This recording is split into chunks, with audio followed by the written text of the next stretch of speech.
તો અત્યારે લગી ખબર પડી ગઈ હશે કે અમદાવાદમાં પ્લેન ક્રેશ થયું, પણ શું કામ થયું, તેના શું કારણો હતા તે આ વિડીયોમાં આપણે જાણીશું. તો ચાલો આપણે જાણીએ.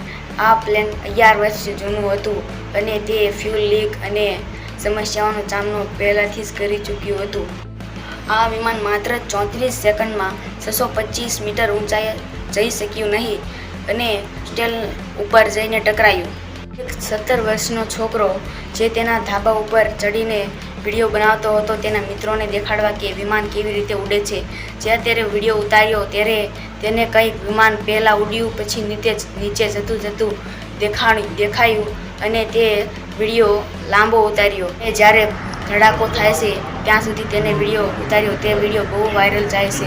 મિત્રો, જ્યારે જે વિમાન બનાવનાર કારીગરોને પૂછવામાં આવ્યું કે તમે આ વિમાનમાં કદી સફર કરશો, તેને સાફ ઇનકાર કરી દીધો, કારણ કે તેને કહ્યું કે આ વિમાનમાં નકામા પાર્ટોની ઉપયોગ થયેલો છે અને આમ ધાતુઓ અંદર જ રહી ગયા છે.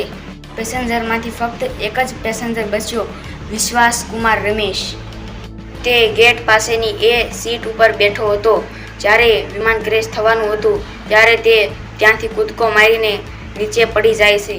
સવાલ બધાના મનમાં છે કે આ પ્લેન ક્રેશ થયું કેવી રીતે? તો આવો જાણીએ. પ્લેન ક્રેશ થયું એનો જવાબદાર કોણ છે? એર ઇન્ડિયા, બોઈંગ કે સરકાર? ચાલો જાણીએ.